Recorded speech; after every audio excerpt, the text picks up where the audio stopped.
Hello and welcome to Rockies Recap, a part of the Rockies Now podcast network. There we go. Tom, how are you doing? The Rockies have won two series against the best team in the American League and the best team in the National League. I got that kind of mixed up. Got that backwards a little bit, but the Rockies they're hitting, and it's nice to see. And it's weird because you talk about a team that was 8-28 just a couple weeks ago, and now I believe we're like 20-35. So they're now 12-19, or no, Mhm. they won 12 of the last 19. Mhm. Give me what you think of what's going on with this Rockies team, and yeah, just your thoughts overall before we get into the series here. I think the team overall is just finding its footing. They have, I mean, we there's no secret where they're at. This is, as you and I have talked about, I believe they're still in one of those transition years. What could be a step up towards the next level, I believe, could be next season. But I just think looking at this team, they're enjoying themselves. They're playing good baseball. They're having fun. Their big thing is they're limiting the mistakes. Obviously we talk about the one game where they allow, what was it, 11 walks in total, and they Mhm. somehow escaped those mistakes. They're minimizing that, and they just seem to, like I said, finding their footing and understanding what they're capable of. And they're not. And lastly, like you said, they just played two of the best teams, two teams with the best records two of the best records in baseball, and they're not backing down.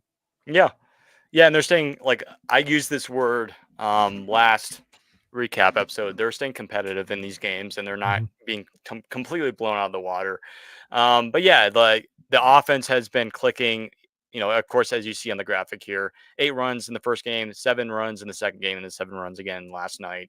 And the offense has kind of come around after the first month or month and a half of the season where there was like no offense to be found.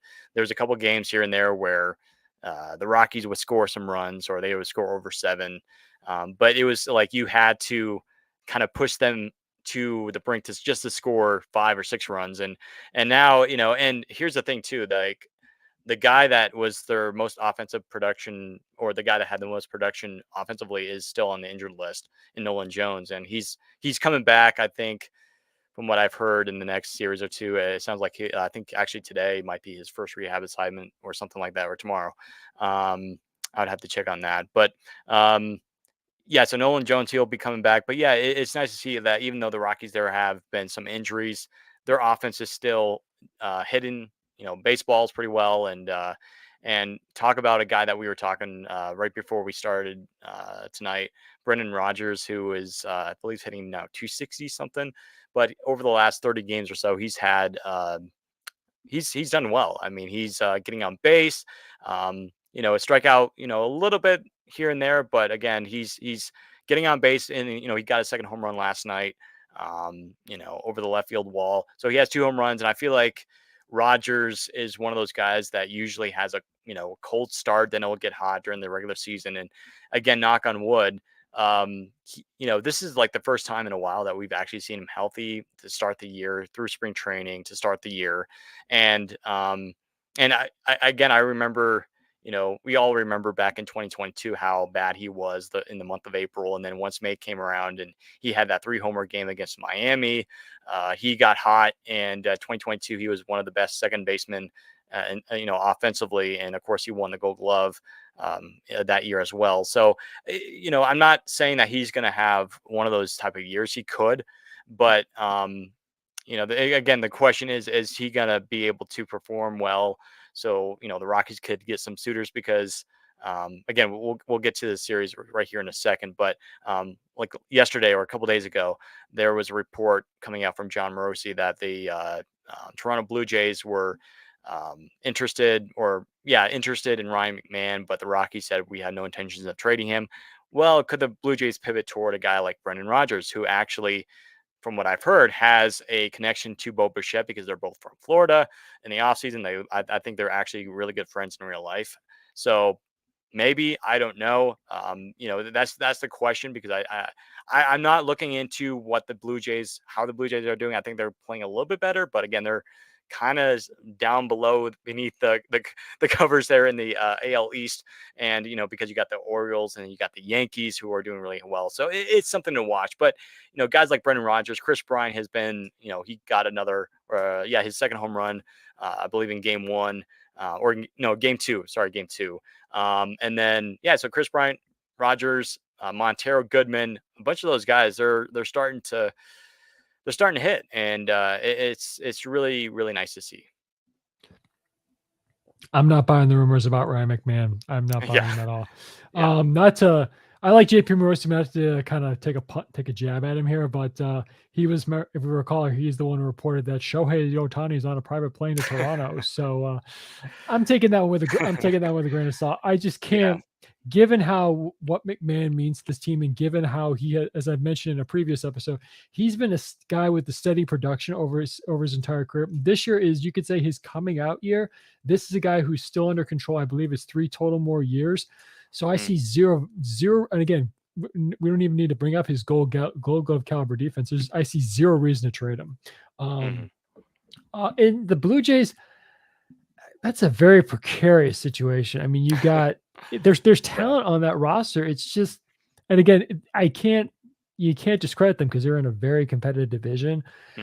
They've got their GM Ross Atkins has some very difficult decisions to make, with Vladdy being, I think he has one more year of arbitration next year, and then he's a free agent. Bichette's under contract, I believe, for 3 more years. George Springer contract, Yeah. it's not working out. And like I said, Jose Barrios, one of the best pitchers in the game, and Gosman is talented, and you still got, no, they don't have Ryu anymore. But it's Kikuchi? Yeah. Kikuchi, that's who was remember, Yeah. not Hunjin Ryu, Kikuchi. Yeah. They have a talented team. It's just not working. And so again, I think Rymac, I don't want to, put a firm on it. He's staying right where he is. And Yeah. it's going to be interesting to see how the trade deadline meshes up. Brendan Rodgers, as you and I talked, I'll give it for our listeners here, as you and I talked before the episode. Last 7 games, he's been hot. Hold on, I'll look at the right page here. Yeah, his slash line in the last 7 games is 320, 346, and he's slugging 480 in the last. But the thing is, here in the last 15 games, he has a total of. Oh no, wait, I'm looking at the wrong thing here. He has only 1 home run in the last 30 games, so he's not displaying the power that we think he can have. But I mean, if he is in fact getting a trade, and there are teams inquiring about him, he is starting to, the bat's coming alive, and he is starting to increase his potential trade value. Yeah. And we talked quite a bit before we went live, and a guy that's getting hot in the minor league system is Adael Amador. And for those who follow Blake Street Banner, great follow over there. They were kind of posting all week long of his home run highlights and some of his numbers. He's been red hot. And so, it's possible that he could be ready by next year. I think he definitely could. Again, if he can stay healthy and, again, kind of keep that consistency going in Hartford. Keep an eye on Amador. But yeah, Lux says good series win, but we're going to get smacked by. Hey, you know what? The Rockies have actually. What was it? The record?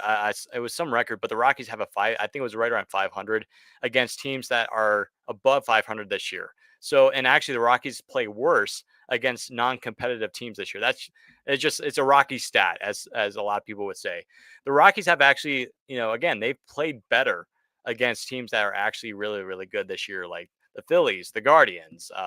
They swept the Texas Rangers. Of course, they were right around 500 by the time we played them. But yeah, it just, and yeah, I know Lux says the Dodgers are different, but you know what? The Rockies they're playing well. Again, I don't want to get too excited, but anyways, let's get to the series against the Guardians. So again, just like, we're not going to go into huge detail, just looking at some guys that performed in game 1. As you can see, the Rockies won 8-6. Charlie Blackmon went 3 for 4 with that home run. Let's see here. Bouchard, that was his first game back because the Rockies had to call him up um, because of Jordan Beck's injury in the Phillies series. So they called him up. He went 1 for 3, got 2 RBIs there. I believe it was a double for Bouchard. And Anthony Molina, he had to get the start because Austin Gomber was scratched because of just kind of like rest, extra. It wasn't necessarily an injury. It was just an extra day of rest.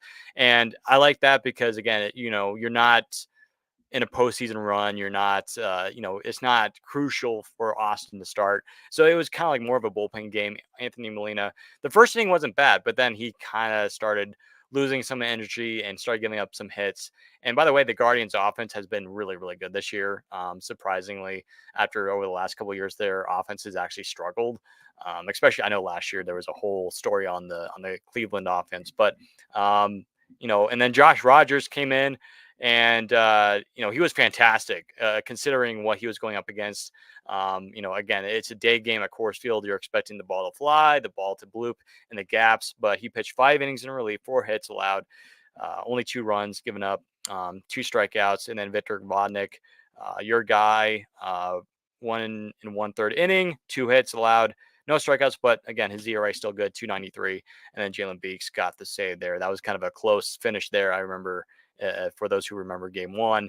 And then game 2, the Rockies had a good start. Chris Bryant got his second home run of the year. Montero got a home run, and then all of a sudden, it was a back and forth game. The Guardians got the lead, then the Rockies tied it up, and then the Guardians got another lead. The Rockies tied it up, and then of course all these home runs from like Josh Naylor, and then I think even Jose Ramirez got one as well. It was a high scoring game, and really, you could blame the pitching, but at the same time, though, you could really honestly compliment the offense for Cleveland because, again, Jose Ramirez is just on some sort of different planet right now in baseball. And he's arguably the hottest player in baseball. No question about that. And probably the best third baseman offensively as well. And of course, Ryan Mack is probably somewhere on that list. But, Ramirez, he's too good right now. So it was really the offense for Cleveland that really controlled that game too. Again, the pitching wasn't great. And then game 3 yesterday, clap of the hands for Ty Block. Really good job. He pitched, I believe, 7 innings, only gave up 2 runs, which, this is a guy that kind of got hit around to start the year. But, Ty Block, when his name is called to start, you can expect him to, work his butt off and to try to get you a win. And he did just that. And I think he had how many strikeouts did he get? I think he had 6 or 7 strikeouts. I'm looking it up right now. Pulling it up. But yeah, it was a really solid game. 5 strikeouts. Yeah, and Block, he's not a strikeout guy either. I mean, the Rockies don't really have a bunch of those, but for 5 strikeouts against a lineup that has Jose Ramirez and a guy, David Fry is on a insane run right now. I think the Guardians announcers were saying that he over the last 40 games, he's it's insane. He's like hitting over 400 or something like that over the last 10 or however many games it was. It was over 400. It's insane. But yeah, the bullpen, kind of got scary in the 9th there with Tyler Kinley. Gave up some runs there, 2 runs to be exact. But the Rockies, they sealed the win there. They sealed another series. And like we said, the Rockies have won a series against the Phillies and the Guardians, the 2 best records in baseball up to that point. Of course, now I think the Yankees own the best record in the American League. So good series, Tom. I mean, again, the Rockies, they stay competitive against 2 teams that are really, really good, that are looking to get to the postseason. And the Rockies, they're staying in there. I mean, again, this is a team that's, the second worst team in the National League. And I think the 3rd worst in baseball, but the Rockies are staying competitive in these games. And so that was awesome. It was kind of weird. Again, it's just where's been this offense? Where's been this pitching all season long? But at the same time, though, this is a team that's probably going to lose. I don't want to be a negative Nancy here, but this is another team that's probably going to lose another 100 games or so. No, there's nothing wrong with that. We're just trying to be optimistic but realistic at the same time. Yeah. When I look at this series, first of all, game 1, Josh Rogers, I got to give him a big round of applause because even though he gave up 2 runs, without those 5 innings, I don't think we win that game. Because think of it, that covers 5 innings. Again, Gomber was a scratch. Molina stepped up and was a start. But, Josh Rogers, if he doesn't get those 5 innings, he doesn't save the rest of the bullpen for the rest of the series. Because, again, we do have the off day today, but still you don't want to overtax your team heading into a big series in LA. Or also a big, I think I have to look up. We go 19 games till the next off day. So you got to make sure you're geared up for that. And then of course, like I said, game 1 did what they needed to do. It was a Charlie Blackmon day. Chuck Nancy gets it done. Well, there were others who contributed, but he had the big game, of course. And like I said, in game Two, again, White Sox fan. I've seen the Cleveland Guardians over the last several years. This nucleus that they have, especially at 2 through 5 of Jimenez, Ramirez, Naylor, and Fry, that's dangerous. Very, very dangerous. Again, you have two former All-Stars in that foursome, and you have two more that are All-Star candidates in Naylor and Fry. And Fry, let me look it up to your point. Right now, he's hitting 350. He's hitting 357 on the year. In the last 15 games, he's slashing 415, 564, and 805 slugging. Oh goodness, my goodness gracious! Who and knows? Here's another thing. He was a 7th-round pick in 2018 too. Was it by the Brewers? Yes. Yeah. He was the 215th overall. And again, it goes to show you can find some talent in those later rounds. But we'll talk about the draft more as it inches closer, because you and I had that in our pre-show meeting. Yeah. And the point is, like, Ty Block, another big round of applause for him. Because again, I don't want to call him inconsistent, but when he's got his good stuff, he is, I don't want to say unhittable, but he is solid. Hits his spots, induces weak contact. Because you pointed out he's not a strikeout pitcher. He only had 5 strikeouts. He did allow 2 walks in Game 3, but when he's on, he induces some serious weak contact, just like guys like Gomber, or even put Cal Contra, who's the big sinker baller who induces a lot of ground balls, keeping the ball down. So, and again, like I said, lately they haven't been backing down, and a win like this against these two ball clubs in back-to-back series at home, that's huge. And again, I know, you said you want to be a negative Nancy. I don't want to be a Debbie Downer along with you and just say, oh, just wait, they'll come back to earth. That's not what we're saying. We should celebrate victories like this, or big stretches like this as we can, because who knows? Maybe we'll only have 95 losses. Who knows? But but I know that's kind of out the champagne, man. Pop the corks. But overall, it's just something for us all to jump up and cheer about. And again, this series, I just real quick want to check for you real quick about the standings, because I think at the end of yesterday, the Yankees and the Guardians were tied for the best record in the American League. But let me just, I think New York did play today. Hang on.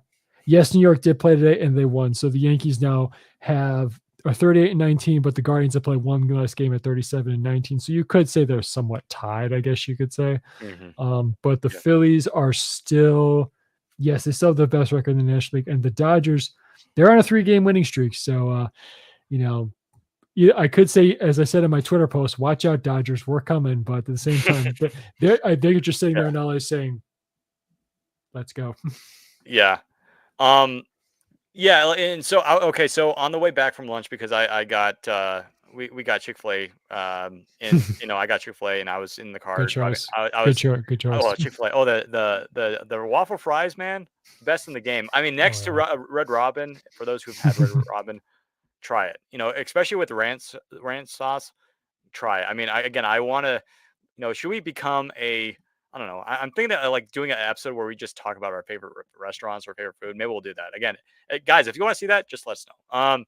But yeah, I was in the car, with my mom, and I was driving her back home from, Chick-fil-A, and she was asking me some Rockies questions. And one of the questions was like, what do the Rockies need to fix? Where do you go from here? And honestly, and this is kind of what we talked about before in the meeting, before we started. What can the Rockies, what can they do? Like, what's the next step? Like, how can we become competitive? Because again, we've had comments on our social medias last night on Instagram talking about, hey, can we turn this thing around? Can we make the playoffs this year? And listen, we want to be positive. Like, again, we've already iterated. We don't want to be negative Nancy's, but you have to be realistic. The Rockies are probably going to lose another 100 games or close to that this year. And yeah, it sucks. It stinks, right? But it's worth it when you're in a rebuild. And what the Rockies should do and what they need to do, and I think they've already done it to a certain extent, they need to commit to the full rebuild. I'm talking about playing the younger players like Hunter Goodman, Jordan Beck. Of course, I know he's injured, but they need to fully commit to these young players. But I will say this: I had a couple of people point this out, and I think even Lux mentioned it to me in the DMs. You do want to have a couple of veterans in there. You just don't want to do a completely young, all young, like from top to bottom, the young lineup. Now, that's kind of cool. Yeah, you want to see some of the younger players play, but you have to have a guy like Chris Bryant. Of course, he's going to be here. I'm sorry, folks, but you can't move his contract. Same thing with Ryan McMahon. I know some people. I mean, I think the majority of people don't want him to get traded, which I completely agree. There's no way he's going to get traded. But I think for Ryan McMahon, for his defense, and plus with his contract, he signed through 2027. I know that. So you can't. The Rockies are not going to get rid of both of them and have to eat up all that money in dead cap or whatever you call it in baseball. They're not going to do that. So you're going to have veteran players in the next couple of years when this team is starting to contend again. And so you're going to, and so that's important. But they're of course going to have to say some goodbyes to some important players that they currently have. Charlie Blackmon, he could be retiring after this year.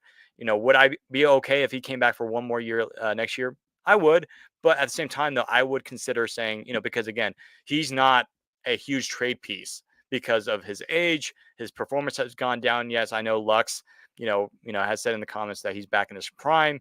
But at the same time, though, who would you rather have, and who's going to be a big part of the future? Jordan Beck or Charlie Blackmon? It's going to be Jordan Beck or Zach Veen, and so you have to focus on the future.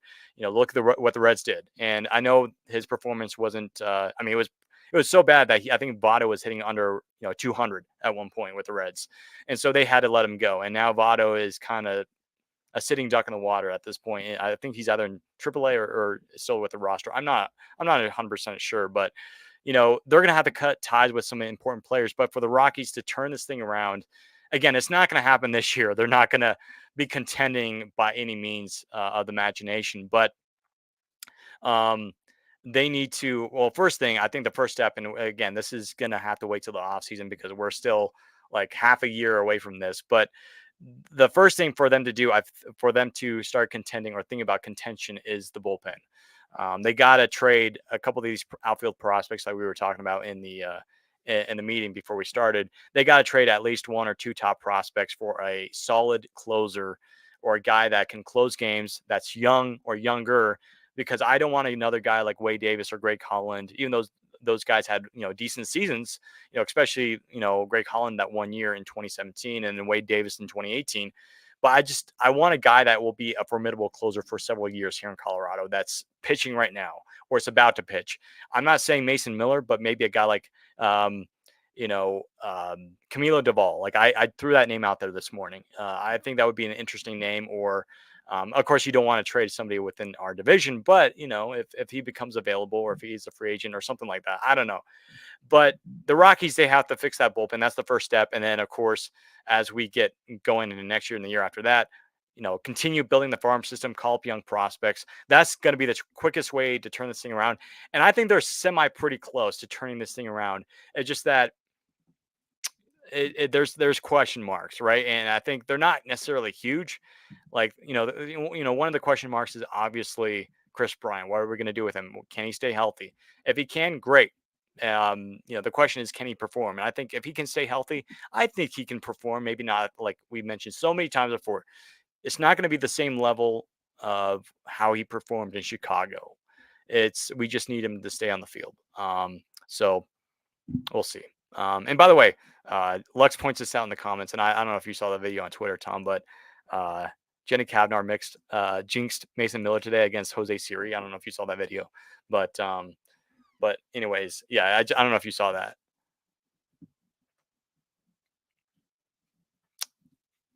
Okay. No, no, good. Sorry, I was on mute. Okay. No, I did not see that, and I was just briefly looking over the current closer rankings. I mean, if Bill Schmidt wants to get daring, we can go after Mason Miller, but again, that's going to cost an arm and a leg. And not just the several prospects, but an arm and a leg as well. A little bit of a pun there. There are some. I mean, again, one guy who I've always been big on is Raisel Iglesias, but the Braves aren't letting him go. Yeah. They acquired him from the Angels for a reason, and he is. Again, I agree with you. I don't want to bring in I don't want to say a declining veteran. Like I want to call Wade Davis at the time a declining veteran because he still had something to offer. He was when going into that deal by no stretch of the imagination done or on his way out. And heck, he does hold the record for most saves by a closer in a single season in Rockies history. So yeah, what was it, 42 or 43? Is it 42? I need to check on that. I'm gonna check. I'll check on it later. But either way, I mean that's 42 saves is 42 wins. Yeah. And, But what was I gonna say? But yeah, if I remember correctly, a lot of the closers that just skimming him the other day are that are available this offseason are a lot of guys who are in that same stage of their career, maybe even the later stages, like Kenley Yeah. Jansen, Craig Kimbrell is going to be available. No thanks. There was one more. I can't remember who it was. There was one more who is he's a prior closer. Oh, Ryan Presley. That's I don't know about that one. That Yeah. I mean, he's getting up there in age. I mean, he's he's been 30. good, but Yeah, again, he's getting up there in age. he's And 35.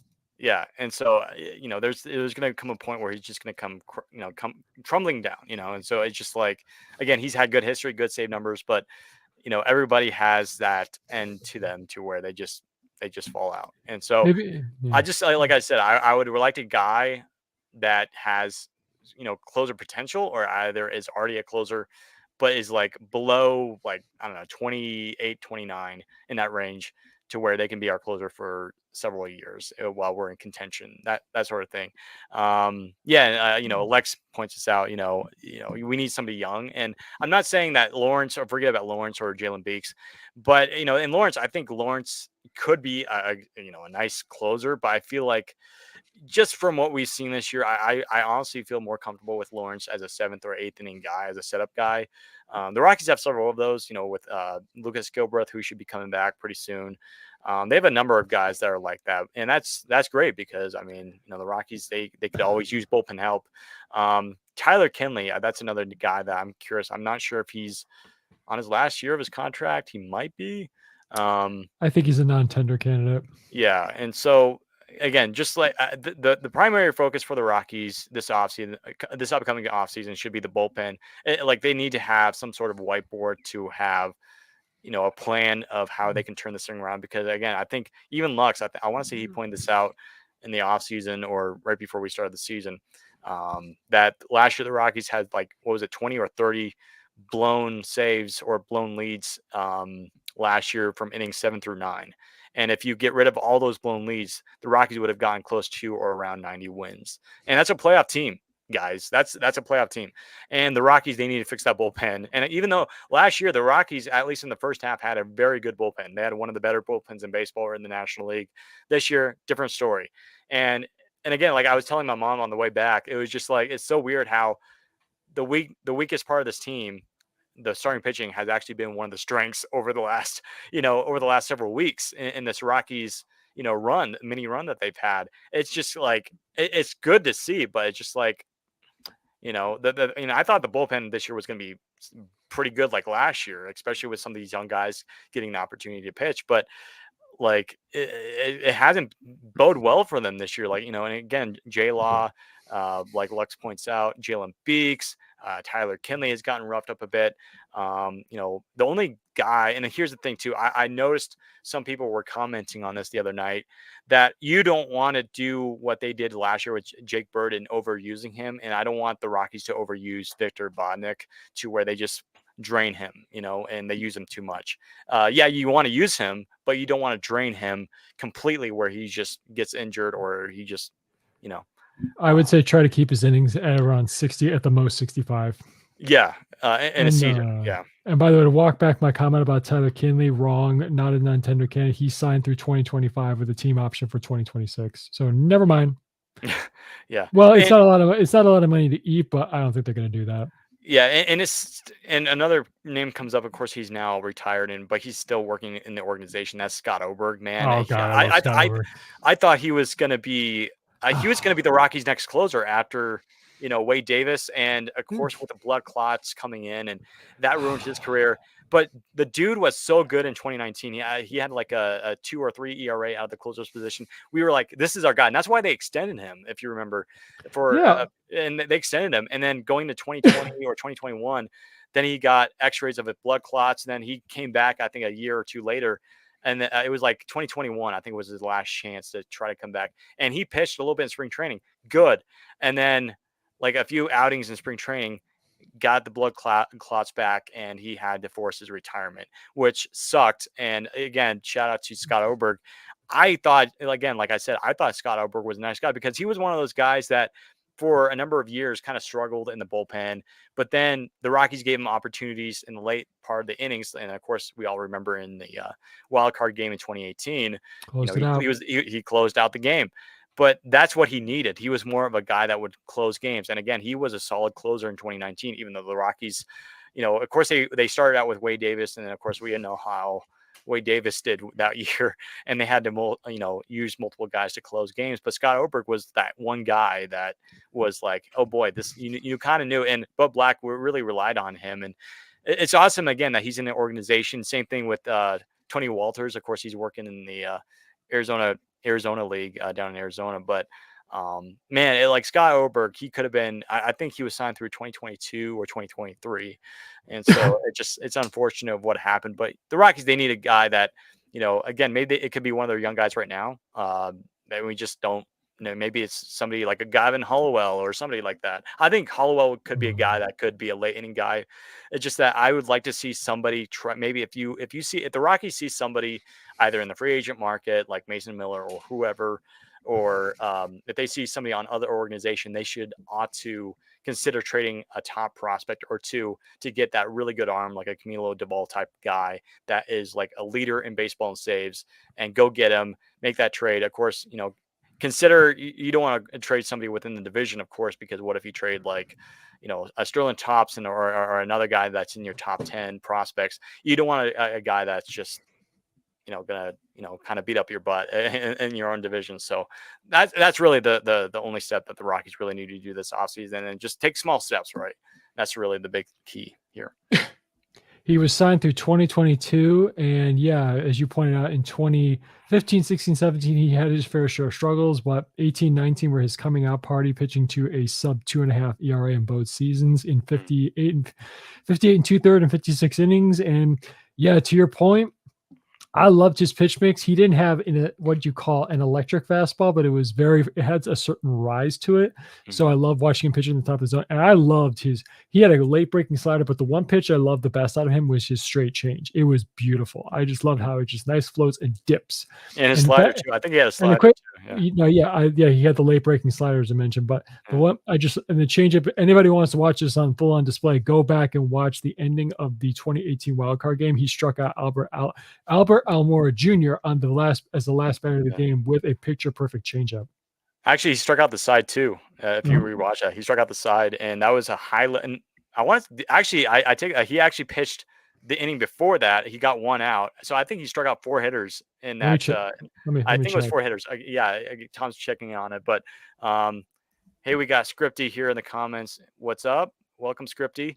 But yeah, so again, Rockies look at a closer this offseason. That's their priority. That's what they need to do, or at least build up some of the bullpen. And again, this will be for another season, or if they want to do this next year, I would consider continue building a strong bench.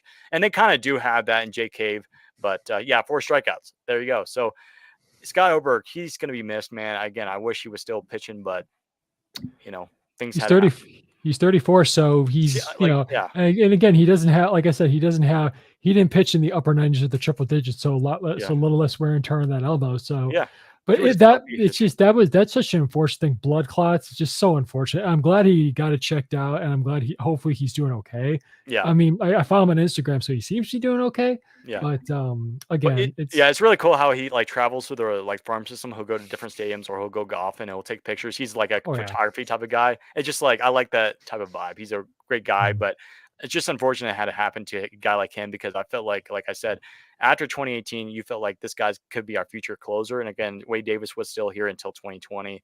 And it was just again, unfortunate that it had to happen. But I do agree with you. You and I talk about this extensively. I do believe this bullpen needs to be reworked. And I think they found at least one piece, actually maybe two. I think Victor Vodnik and Jalen Beeks are good, solid options in middle relief for the 7th and or 8th innings, depending on how you want to win the matchups. Mm-hmm. Yeah. Okay, let's move quickly into the next series. We're just going to quickly talk about the preview of game 1. So it's going to be a 3-game series against the Dodgers. Game 1 tomorrow, game 2 on Saturday, and game 3 on Sunday afternoon. And so game 1 tomorrow, Dakota Hudson gets the start for the Rockies. Walker Buehler, who I believe just returned from his injury. He's going to be pitching. He's 1-2 on the year with a 4.26 ERA, 17 strikeouts, where Dakota Hudson is 1-7 with a 5.54 ERA with 28 strikeouts. And I believe in his last start, Dakota Hudson against the Phillies pitched pretty well, but again, it was one of those late games where the Phillies just got to the Rockies bullpen. And I feel like Hudson was going to win that game, but again, the Phillies they got that one for against the Rockies bullpen. So the Rockies, like we mentioned at the top of the podcast, the Rockies they've played well this year, especially over the last several weeks against teams that are above 500 or doing extremely well, like the Phillies, the Rangers. Of course, they're right around 500, but you get the idea. They've been playing better baseball, and again, it's kind of funny how they're playing worse against teams that are not doing well, like the A's. They didn't do well against other I'm forgetting some teams out there, but they just didn't do well. So it's just funny how that works. So yeah, any thoughts as the Rockies go to LA? I mean, the Rockies usually have not done well in LA, but I do remember a couple years ago, I want to say 2021, where they swept LA in a 3-game series. But I again, we don't want to be negative Nancy's here, but LA, they have a pretty good squad. They've won 3 straight coming into the series. But I mean, I feel like there's been some guys that we haven't really heard much about. I think Otani's still doing his thing, but the Dodgers, they don't seem to be, again, I don't want to be nailed by the Rockies fan base community, but I feel like the Dodgers, they haven't been like that. They haven't been that team that we all expected them to be. Like, oh yeah, they're I don't think they have 40 wins yet, which is kind of surprising with the team that they have. I mean, I do, and it's like, and I think I want to say, yeah, they're 36-22, but I think the Phillies have a better record, if I'm not mistaken. So it's kind of weird how that works. But still, they're a good team. I mean, they're going to make the playoffs. We already know that. But maybe the Rockies could get something going here. I mean, Dakota Hudson, ground ball pitcher in LA. LA is more of a pitcher's ballpark. Now and then you'll get some of those big run games, but I don't know. Maybe the Rockies can stay. The big thing is just stay competitive. Honestly, if the Rockies get swept, I'm not surprised. Not in a negative way, but it's just that team is just so good. But the Rockies can get one win out of LA. I'm down for that. I'm for that. The Dodgers have the second best record in the NL. The Phillies are still the best with 39 wins, and the Dodgers have the second with 36, followed by the Brewers with 33, who lead the National League Central Division. But yeah, so let's give you an update on where they stand with the National League. But it is kind of it is good that we're only 5 games behind the I'd close the screen, but last I checked, we were 5 games behind the Diamondbacks, which is nice. Yeah. But looking at the series, it would be nice to get out 1 win. The 2 games I'm looking most forward to are Game 2 on Saturday. That's a good pitching matchup. Cal Quantrill versus Yoshinobu Yamamoto. I want to make sure I get that right. So that's good. But a little bit more of an intriguing one is Game 3 with Austin Gobber going against Gavin Stone, who I don't believe. I checked the top 30 prospects for the Dodgers. I'm not sure if he was on one of their previous lists, but he is not on their current one. And here's something interesting about him. He has started 10 games this year. He's 6-2 with a 3.16 ERA. But here's something crazy.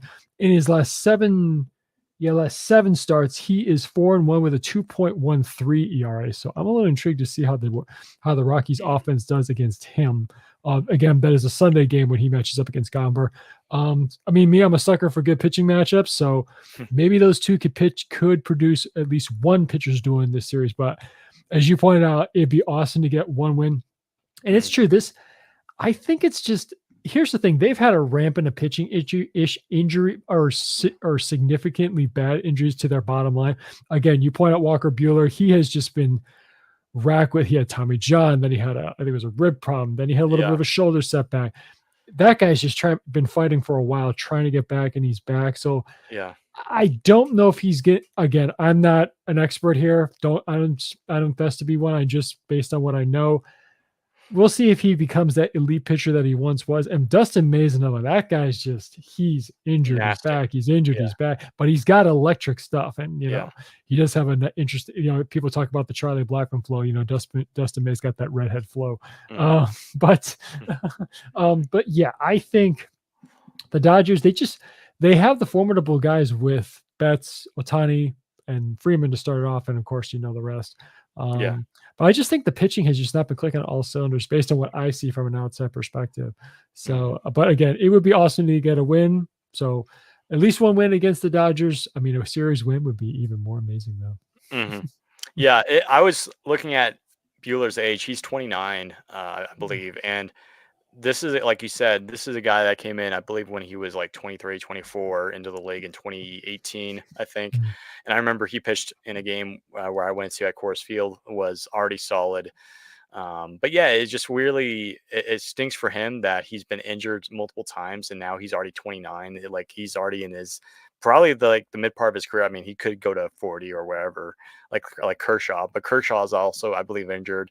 Dustin May, a bunch of their guys, and so basically, and it's still unbelievable how they can. And Bobby Miller is another guy. I know he's not pitching this series, but they have so many guys that they've called up and they've developed that are already right there. And if you ask for Gavin Stone to be on your team or Bobby Miller, you'd take those guys. I mean, those guys are they would be probably one probably like number 3 or number 4, maybe a number 5 guys in your rotation. But still, they're solid pitchers and they've done well with LA. So, but yeah, it just as an LA fan, or if you're an LA fan, it kind of sucks.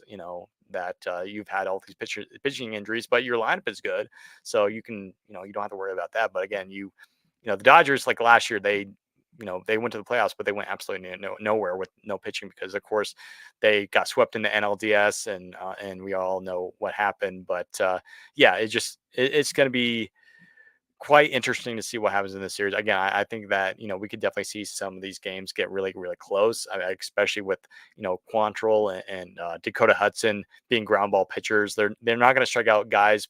But they're going to get outs by using the defense, and the Rockies have a good defense this year. So, um, yeah, it's just something to watch out for. But yeah, if we don't have any more comments, I think that will do it for tonight's Rockies recap. For those who are listening or watching, our next recap will be on Sunday afternoon. Sunday is my birthday, so I'm not sure what time we're going to be able to do that. I haven't talked to my family when we're going to be going out or anything. I think we're going to eat here at the house. Taco Bell is my thing. I love Taco Bell. That's what I did last year. So, 3 bean burritos is all I need for my birthday meal. But anyways, we'll kind of figure it out. But it's going to be Saturday, not Saturday. It's going to be Sunday, sometime in the afternoon or evening. It'll be right around there. So again, stay tuned on our YouTube. And again, just make sure you subscribe. If you haven't subscribed already, make sure to do so. Hit that bell icon as well if you haven't already. Yeah, just make sure you're following us on social media for any Rockies content. We do lineups, game days, that sort of thing. We do the finals and other Rockies news as well. And of course, our podcast, we're going to be doing that eventually, hopefully in the next few weeks. It may be a little bit more than that because, again, I'm going on vacation. So we'll have to keep an eye on that. But anyways, folks, make sure you subscribe to the YouTube. More Rockies recaps are on the way as we roll on through the summer and the summer rolls in and we get ready for more baseball. Anyway, folks, that will do it for me and Tom tonight. Hope you guys have a wonderful night. Have a great weekend. And as always, go Rockies.